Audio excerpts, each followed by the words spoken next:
Salut tout le monde et bienvenue sur la chaîne. Alors dans cette vidéo, on va se poser la question de savoir comment les constructeurs généralistes et plus particulièrement les concessionnaires arrivent à s'adapter aux changements de technologie et comment ils arrivent à s'adapter à la transition vers la voiture électrique. Est-ce que c'est pour eux une opportunité? Est-ce que c'est une menace?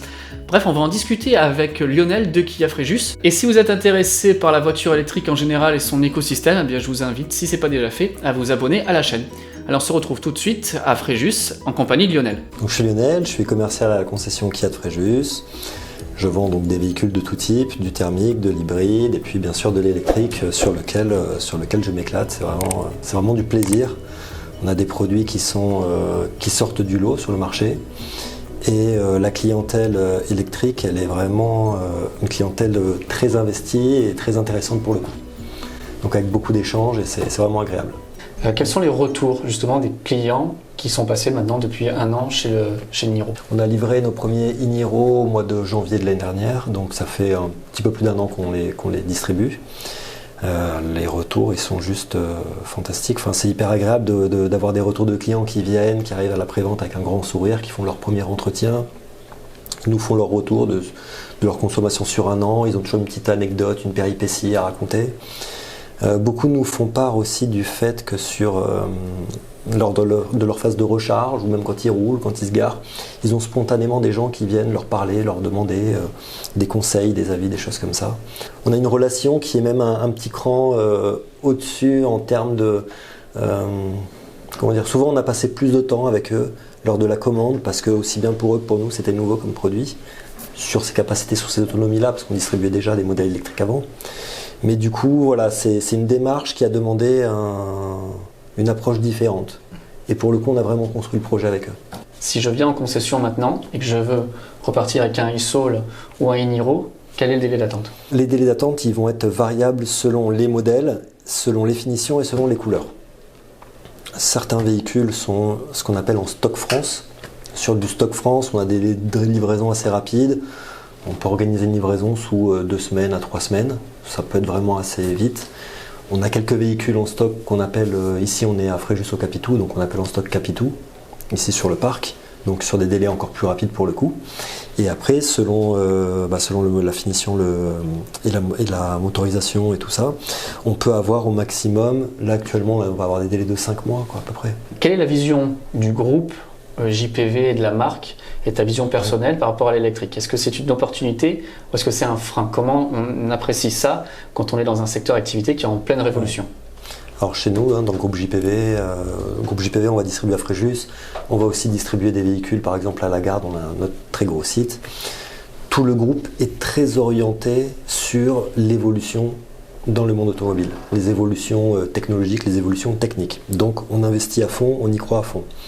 Au niveau des standards de marque, la marque demandait à ce qu'on ait une borne à l'extérieur qui soit à 22 kW au moins et une borne dans le hall de livraison au moins à 7 kW et une 3 kW à l'atelier. Le groupe a fait un choix fort, il a décidé d'investir, de mettre les 3 bornes en 22 kW. C'est des gros investissements, c'est assez lourd, mais on sait que c'est la tendance actuelle, ça va aller dans ce sens-là, l'électrique va se développer de plus en plus.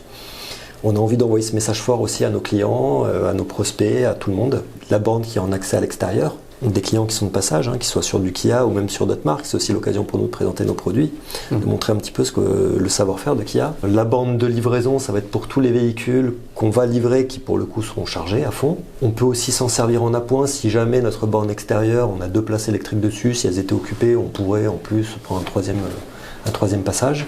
Et puis la borne à l'atelier, parce que nos clients qui sont en révision, bien sûr, quand ils repartent avec le véhicule chargé à fond. Donc c'est un ensemble, c'est une approche. Nos clients, on est là pour les choyer. On est là pour s'occuper bien d'eux, qu'ils soient contents de leur expérience, que ce soit de l'électrique ou sur du thermique. On va prendre un café avec eux, on va discuter, on va prendre un maximum de retours et on va adapter aussi à leurs besoins notre façon de travailler. Pour vous ici, c'est vraiment une opportunité. L'électrique, c'est le sens de l'histoire. Voilà, l'électrique, c'est le sens de l'histoire. C'est une phrase qui est chère à notre directeur de site. Et c'est important aussi pour nous, même en tant que juste de commercial, de sentir que la direction derrière, elle pousse, qu'elle investit. Et de sentir qu'on va dans ce sens de l'histoire. Et là-dessus, quelque part, pour rebondir là-dessus, c'est vrai que dans l'histoire, hein, toute révolution, elle va passer par 3 phases. Les 3 phases, ça va être, premièrement, c'est ridicule. Dès qu'il y a une nouvelle idée, tout ça c'est ridicule. L'idée commence à évoluer, c'est dangereux. Et puis la 3e étape, la dernière, ça va être c'est une évidence. On l'a retrouvé dans plein de choses, dans plein de domaines. Si je fais une analogie donc avec l'électricité, au départ ça fonctionnait sur du courant continu, avec Edison, tout ça. Le courant alternatif, quand il a été créé, voilà, c'était ridicule. Ensuite, on a dit c'est dangereux le courant alternatif. On essaie de décrédibiliser. Et maintenant, c'est une évidence. Tout fonctionne, tous nos appareils et toute l'installation réseau électrique est en courant alternatif.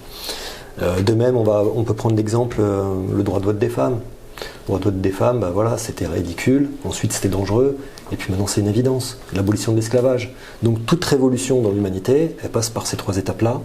Et pour les véhicules électriques, c'est le cas.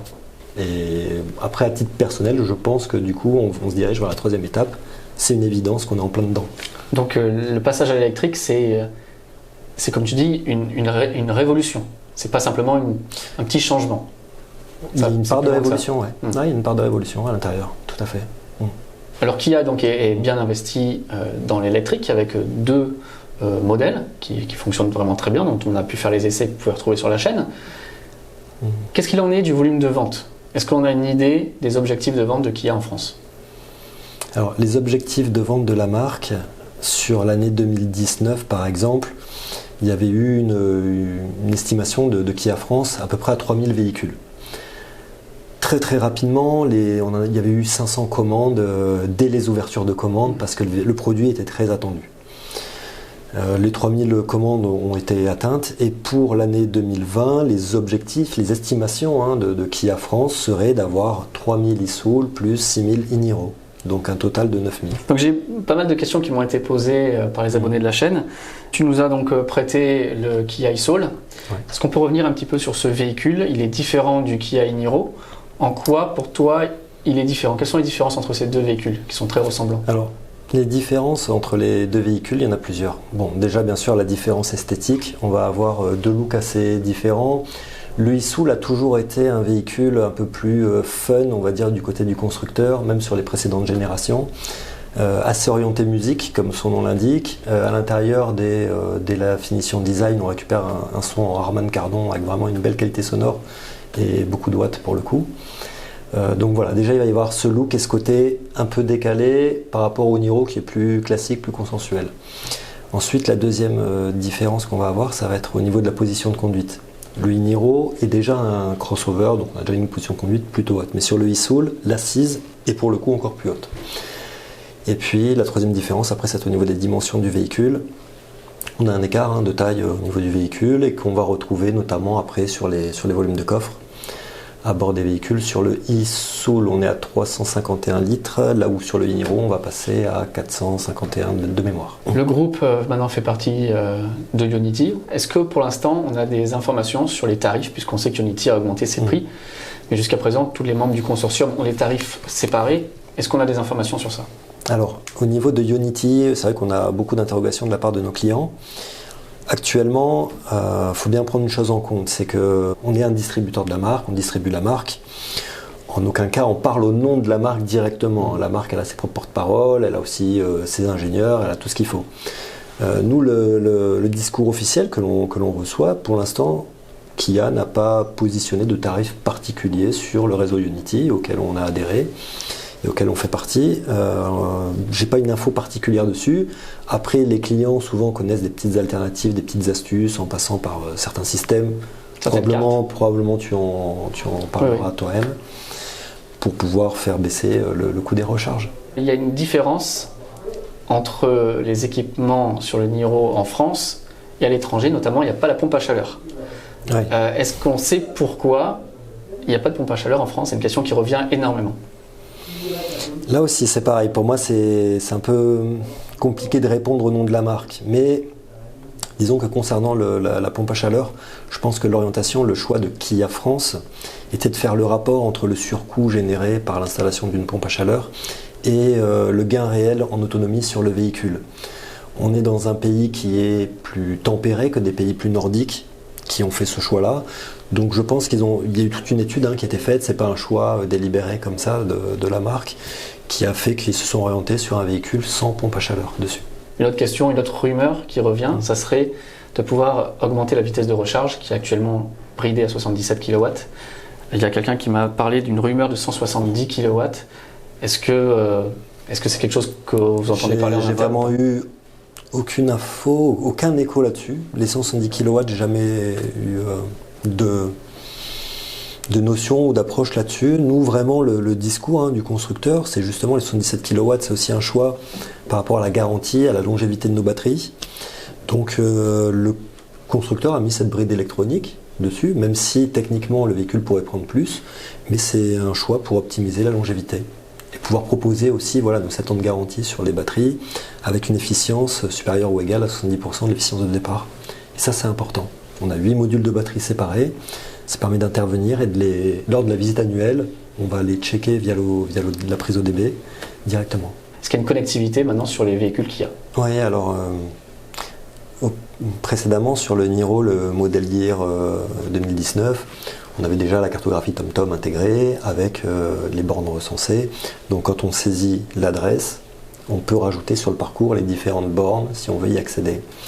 Maintenant, on va avoir des choses en plus sur les nouveaux modèles, que ce soit le Niro Mai 2020 ou alors que ce soit sur le e-Soul. On a une carte SIM 4G à bord du véhicule, une carte SIM qui fonctionne sur toute l'Europe, c'est Vodafone Europe, et qui va permettre d'avoir des infos comme le trafic en temps réel, des choses comme ça. Et justement, il y a aussi les bornes qui sont recensées. Donc quand on met une destination, on va dire, on va prendre ton exemple, tu pars de Cannes, tu vas aller à Lyon, tu pourras demander sur le parcours, et on pourra aller voir après ensemble, faire un essai, sur le parcours les différentes bornes et programmer du coup des arrêts.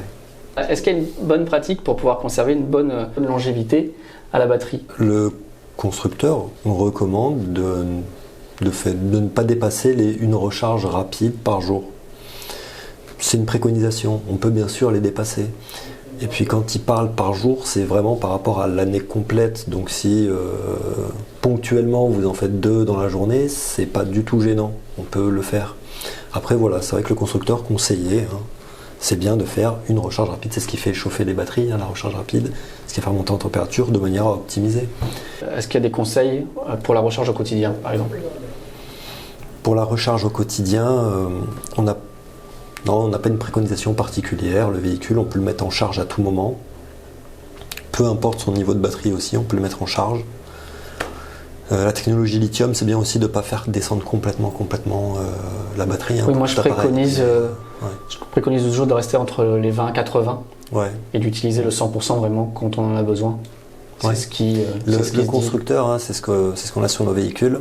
On a justement la possibilité de programmer la charge, que ce soit sur de la charge AC, c'est-à-dire du courant alternatif ou de la charge continue, de programmer si on le veut jusqu'à 100 ou si on veut s'arrêter à 80, on peut s'arrêter à 80. Ça, on peut le mettre dans l'ordinateur de bord très simplement. La régénération qui est assez forte sur les Kia, moi c'est ce que j'aime. Par mesure de sécurité, est-ce que les feux stop s'allument quand on décélère sans appuyer sur le frein ? Alors oui, sur la régénération, sur les niveaux 2 et niveau 3, quand on relâche la pédale, donc on a une forte régénération et du coup ça allume les feux stop. Jusqu'à présent, la recharge donc en courant alternatif, c'est 7 kW. Est-ce qu'il y a une évolution de prévu ? Alors oui, sur le e-Niro, sur le modèle Year 2020, on peut choisir, c'est une option, le chargeur embarqué en triphasé qui permettra de prendre 11 kW en recharge, vraiment dans le cas de figure où on est sur une installation triphasée. Merci beaucoup de nous avoir reçus. J'espère pouvoir retester s'il y a des nouveaux modèles qui arrivent chez Kia, ça sera un grand plaisir. De toute façon, on a répondu à pas mal de vos questions. Si jamais vous en avez, n'hésitez pas à les écrire en partie commentaire. Et je les ferai passer à Lionel pour pouvoir vous répondre, si possible, dans la mesure du possible. Et nous, on se retrouve très bientôt pour de prochaines vidéos. Bye bye tout le monde. Merci, au revoir.